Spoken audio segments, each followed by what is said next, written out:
Glycolipids. Glyco term हम sugar या carbohydrates के लिए यूज में लेते हैं। Glycolipids are complex lipids that contains carbohydrate as additional group. Now as you can see here, this is a lipid bilayer. If we add some carbohydrates units to it, it will form glycolipids. Glycolipids में present होती है fatty acid, alcohol और carbohydrate as additional group. Glycolipids contain two types of alcohol, either glycerol और sphingosine. Glycerol होगी तो उसे हम ग्लिसरोग्लाइकोलिपिड्स बोलते हैं और स्फिंगोसिन होती है तो glycosphingolipids. First we will discuss ग्लिसरोग्लाइकोलिपिड्स.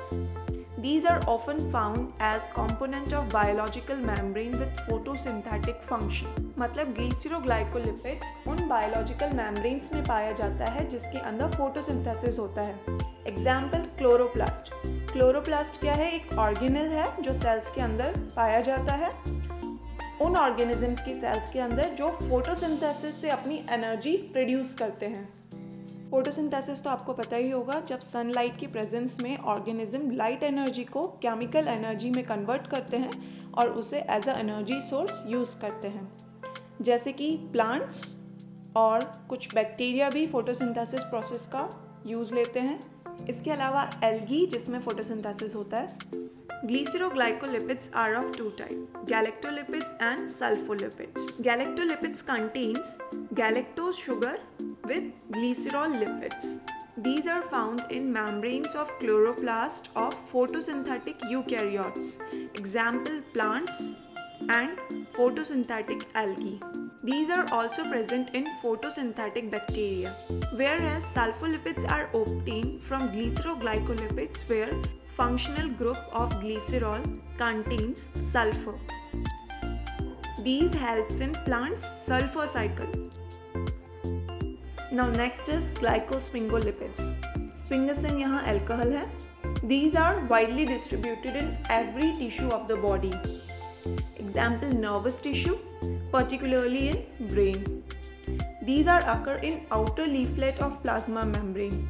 As you can see in this picture, this is the inner membrane and this is outer membrane.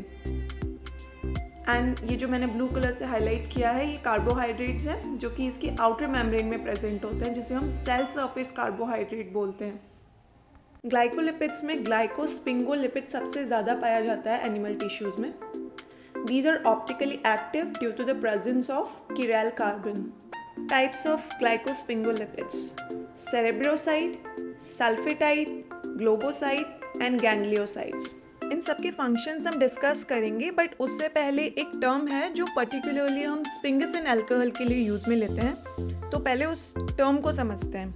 The term is ceramide. Sphingosine alcohol is an amino alcohol and it contains long unsaturated hydrocarbon chain. This is the structure of sphingosine, containing long unsaturated hydrocarbon chain and amino group. अब इस amino group से जब fatty acids attached होते हैं तो जो structure obtain होती है उसे ceramide बोलते हैं. इसे ऐसे भी समझ सकते हैं, S है sphingosine, इसके दो हाथ, एक तरफ fatty acid attached है, FA से मैंने इसको डिनोट किया है, दूसरे हाथ पे हाइड्रोकार्बन चेन है. फैटी एसिड्स जो है अमाइनो ग्रुप से अटैच्ड होते हैं अमाइड बॉन्ड से और सेरेमाइड का फॉर्मेशन करते हैं. वहीं दूसरी तरफ हाइड्रोकार्बन चेन प्रेजेंट है. अब इस हाइड्रोकार्बन चेन से एडिशनल ग्रुप्स आके ऐड होते हैं, जैसे ग्लाइकोलिपिड्स के केस में कार्बोहाइड्रेट्स ऐड होंगे और ग्लाइकोलिपिड्स का फॉर्मेशन करेंगे. आई होप अब आपको सेरेमाइड का मतलब समझ आ गया होगा. अब हम ग्लाइकोलिपिड्स के फंक्शन देखते हैं. So first type of glycosphingolipid is cerebroside. Cerebroside is the simplest glycolipid. As you can see here, this is ceramide attached with monosaccharide such as glucose or galactose. Cerebroside containing glucose is known as glucocerebroside.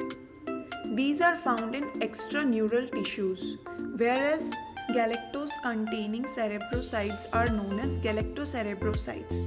These are major glycosphingolipids of brain and other nervous tissue.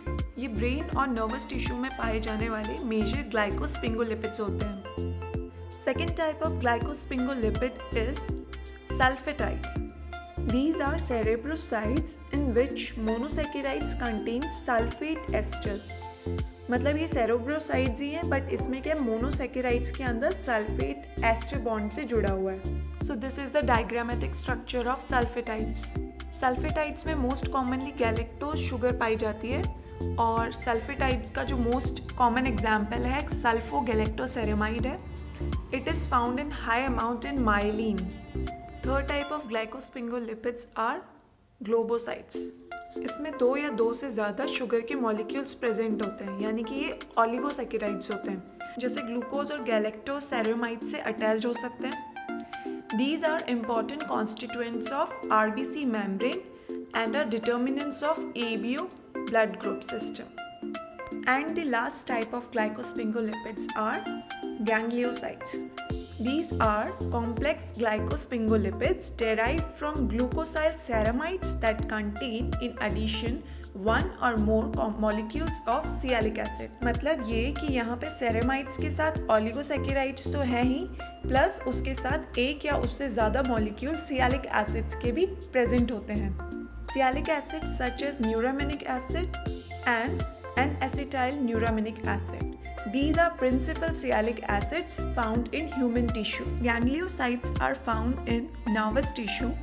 They work as receptor and of course they have some other important functions too. So that was all about glycolipids. Thanks for watching.